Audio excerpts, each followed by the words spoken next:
அதுக்காக தான் அது கொடுக்கப்பட்டதே. அதை எல்லாரும் முன்வைக்கல, நான் ஒருத்தன் தான் பேசுறேன். நீங்க எல்லாரும் தெரியும். எல்லாரும் யார் சொல்றா?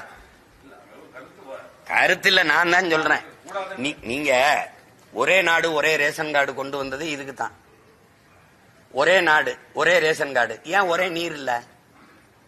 இந்த ஒரே நாடு ஒரே ரேஷன் கார்டு கொடுக்கறது தேச ஒற்றுமைக்குன்னா, ஒரே வரி, ஒரே தேர்வு, ஒரே கல்வி முறை, ஒரே தேர்தல், இதெல்லாம் கொண்டு வர நீங்க தேச ஒற்றுமைக்குன்னா, இந்த காவிரி நதிநீர் உரிமையில வாய மூடிட்டு பேசாம இருக்கல, அது எப்படி தேச ஒற்றுமைக்கா இல்ல? எப்படி இதை கொண்டு வந்து பேசுற ரெண்டு கட்சி காங்கிரஸ் பிஜேபி, இந்த ரெண்டு பேரும் தான் மாறி மாறி கர்நாடகாவை ஆள்றான்.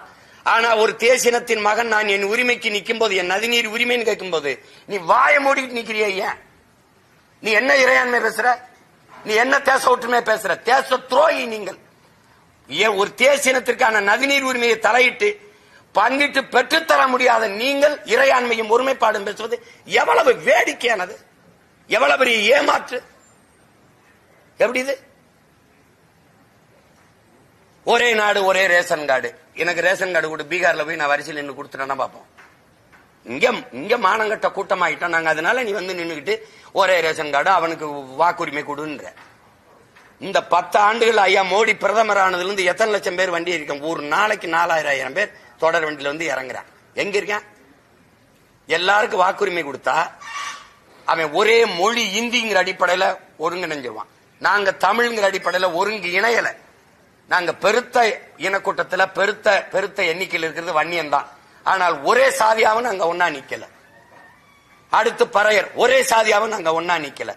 முக்குளத்தோர், தேவர், கல்லர், மறவர், அகமுடையர் ஒரே சாதி அப்படின்னு கூட ஒன்னா நிக்கல. காவண்டன் நாங்க ஒன்னா நிக்கல. ஆனா ஒரே மொழி அடுப்பில் நாங்க நிக்கல. ஆனா அவன் நிப்பான். 1.25 கோடி 1.5 கோடி ஏறிட்டான்னா பெருத்த சாதின்னு நான் பேசிருக்க முடியாது. அவன் இந்தி, அவன் ஒரே மொழியில நின்னு என் நிலத்தையும் அதிகாரத்தையும் அவன் பறிப்பான். நான் அடிமையாவேன், அடிச்சு விரட்டுவான். நிலமற்ற அனாதையா நாடற்று ஓடுவேன். இது இந்த பாருங்க, இந்த தலைவனின் மகனை சத்தியம் பண்ணி சொல்றேன், நடக்கும். நீ எழுதி வை. அன்னைக்கு நான் இருந்தா போராடி தடுப்பேன், இல்லைன்னா நீங்க என்னை தேடுவீங்க. நடக்கும் நடக்கும். இதுதான் வரலாறு முழுக்க நடந்திருக்கு. ஈழத்துல எனக்கு நடந்துச்சு. இங்கே நீங்க சவுகார்பேட்டையில நீங்க இடம் வாங்கிடுவீங்களா? அங்க அந்த வீட்டுல ஒண்ணு வாடகைக்கு போய் குடியிருந்துருவீங்களா? அப்ப தமிழ்நாட்டுக்குள்ள ஒரு தீவு தானே அது. இது மாதிரி எத்தனை தீவை காட்ட உங்களுக்கு? இந்த பேராபத்தை நோக்கி போகுது. அவனுக்கு என்ன, எல்லாருக்கும் தனித்தனியா மாநிலம் இருக்கு. உணராம யாரு உணர்வா? அவன் என் ரத்தத்தில் இருக்க வாழ்றானா? என் இனம் சார்ந்த வாழ்றானா? இவனுக்கு என் மொழி சத்தா கவலை இருக்கா? என் நிலம் பறிபோனா கவலை இருக்கா? என் நிலத்தின் வளம் மீத்தேன் ஈத்தேன் எல்லா காவிரி படுகையில மீத்தேன் ஈத்தேன் இருக்குல்ல, கங்கை படுகையில இருக்கா இல்லையா? ஏன் எடுக்கல? நீ ஏன் எடுக்கல? ஏன் அணுவுல கேரளாவுக்கு போன அணுவுல ஏன் இனத்துக்கு இடிந்த கரைக்கு ஏன் வந்துச்சு? அங்க கம்யூனிஸ்டும் காங்கிரஸ் தானே ஆளுது. இங்க இடிந்த கரை அணுவுலை ஆதரிச்ச இதே கம்யூனிஸ்டும் காங்கிரஸும் கேரளாவில் ஏன் எதிர்த்தது? ஏன் எதிர்த்தது? அவன் ஒரே வார்த்தை சொல்றான், நான் வெளிச்சத்தில் வாழ்றதை விட உயிரோட வாழ்வது முக்கியம், எடுத்துக்கிட்டு போ அணுவுல வேணாம்னு. ஏன்? ஏன்னா அங்க பெத்தன அப்பனா இருக்கான், அவன் மண்ணின் மகனை ஆள்றான். எனக்கு இங்க எவனோ இருந்தான். நான் சாவதை பத்தி, என் ஆத்தாள பெண் தாய் சாகிறது, என் தங்கச்சி தாய் தாலி இருக்கிறது அவனுக்கு கவலை கிடையாது. அதனால வச்சுக்கிட்டான். இத்தனை கடற்கரை நகர் இருக்கும்போது ஸ்டெர்லைட் ஏன் என் ஊருக்கு வருது?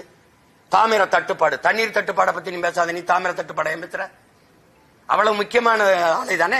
ஒவ்வொரு மாநிலத்திலும் வச்சுக்க, 2-3 கூட வச்சுக்க. அப்ப நீங்க என்ன இவ்வளவு மலைகள் இருக்கும்போது என்னுடைய தேனியில மட்டும்தான் நீட்டு ஆய்வு பண்ணுவியா? இப்ப தெரியுதா நான் சொல்றதெல்லாம் புரியுதுன்னு நினைக்கிறேன். அவன் கேரளா எல்லையில கேஃப்னு போட்டு பல ஆயிரக்கணக்கான கிலோமீட்டர் ஆக்கிரமிச்சு உள்ள வந்துட்டானே, இவர் கவலைப்பட போறாங்களா? கண்ணகி கோட்டம், கண்ணகி இருந்த கோயில் இப்ப யாற்று இருக்கு? அந்த இடம் யாற்று இருக்கு? ஏன் பறி கொடுத்த?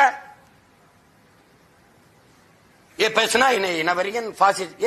நான் கேட்கறது என் இனத்தின் உரிமையை, ஒரு தமிழ் தேசிய இனத்தின் இறையாண்மையை கேட்டு போராடுறேன். என்னைய பாசிஸ்ட் நீங்க சொன்னா நீதான்டா கேடுகட்ட பாசிஸ்ட். என்னை அடிமையா இரு, உரிமை இழந்து நில்லுன்னு சொல்றதுக்கு உனக்கு எவனுக்கு உரிமை இருக்கு?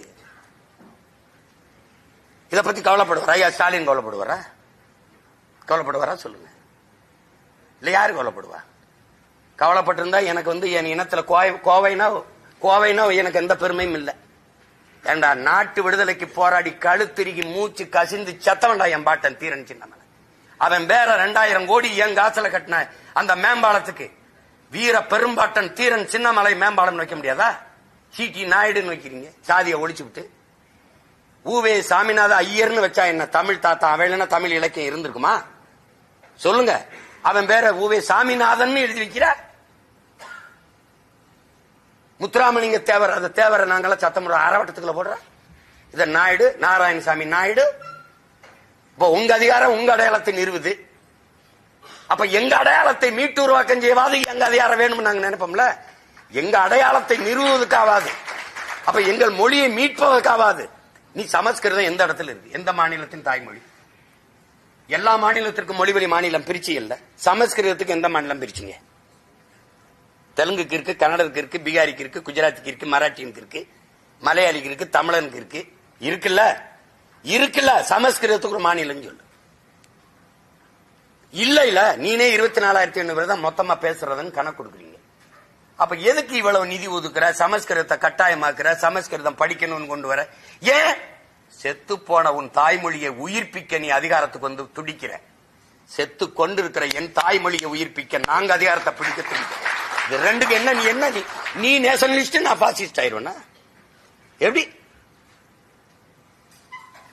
இந்த இடத்துல உட்கார்ந்து பாருங்க, என் வழி என்னன்னு உங்களுக்கு புரியும். ஓட்டு எனக்கு எதுக்கு வச்சுக்க? நீ எவனுக்கோ போடு, நான் பேசுறது புரிஞ்சா போடு. இல்ல நீ வச்சு என்னதுக்கு? நீ என்ன அவன் புளிச்சேப்பம் கொண்டு. மத்தவனுக்கு தேர்தல் வெற்றி வழக்கமான ஒன்று, எங்கள் வெற்றி வரலாற்றின் புரட்சி, மாபெரும் மாறுதல், சரித்திர சாதனை. முடியாதுன்னு நீ சொல்ற. கூட்டணி வைக்காம எப்படி ஜெயிக்க முடியும்னு உலகம் பூரா எனக்கு கற்பிச்சவன், இன்குலிங் டாட்டா வரைக்கும் சொன்னது என்ன சொல்றான்? எது முடியாதுன்னு சொல்றானோ அதை நீ முடிச்சு காட்டுவது, அதுக்கு பிறதாண்டா சாதனைங்கிறான். நான் தனிச்சு நின்று வெல்றனா இல்லையான்னு மட்டும் பாருங்க. நீங்க கொஞ்சம் காலம் எடுக்கும், அவ்வளவுதான். அது முடியாது. உங்களால முடியாதுன்னு சொல்லுங்க, ஒதுங்குங்க. யாராலும் முடியாதுன்னு சொல்லாதீங்க. எவராலும் முடியாததை என்னால் முடியும், எங்களால் முடியும் சொல்றதுக்கு பேர் தான் சாதனை. அதை விட்டு யாராலும் முடியாது, யாராலும் முடியாது அங்கிட்டு போய் நின்று புலம்பிக்கிட்டு. நான் இல்லைன்னா என்ன? என் பிள்ளை செய்வான், இன்னொருத்த வருவான். என் முன்னோர்கள் கத்திட்டு போனா நான் வருவேன், நான் நினைச்சு விட்டு போனா வந்தான், வந்து நிக்கிறேன்ல. 15 வருஷமா எத்தனை பேரம் பேசியிருப்பான், எத்தனை ஆயிரம் கோடி பேரம் பேசியிருப்பான், எத்தனை சீட்டு, எவ்வளவு பதவியாசை கட்டியிருப்பான். சமரன செஞ்சிருக்கேன்னா பாருங்க. ஏன்? 22 நாடுகள் எவ்வளவோ பேரம் பேசி சரணடையாம நின்னு சரணடைஞ்சு வாழ்றதுக்கு பதிலா சண்டையிட்டு சாகலாம்னு சண்டையிட்டு செத்த மரவனின் பிள்ளைகள் நாங்க. நீங்க போய் இந்த 4 சீட்டு 3 சீட்டு வச்சுக்க, நீயே வச்சுக்க. மக்கள் முடிவு பண்ணணும். அதிமுக முடிவு பண்ணக்கூடாது திமுக ஒழிக்கணும்னு, திமுக முடிவு பண்ணக்கூடாது பிஜேபி ஒழிக்கணும்னு. என் மக்கள் முடிவு பண்ணணும். அதுக்கு என்ன பண்ணணும்? மக்களுக்கு கற்பிக்கணும். இவன் ஆபத்தானவன், இவன் தப்பானவன், ஐயா இது நஞ்சு சாப்பிடாத, ஐயா அது நல்ல உணவு சாப்பிடு. நாங்க தான் சொல்லி கொடுக்கணும். அதுதான் சமூக பொறுப்பு. அந்த கடமை ஆற்றுகிறவன் பேரும் தான், அவன் தான் தலைவன். அதை விட்டு சும்மா இவரை ஒழிச்சிடணும், அவரை அழிச்சிடணும் அப்படின்னு எப்படி அழிப்பீங்க? எப்படி அழிப்பீங்க?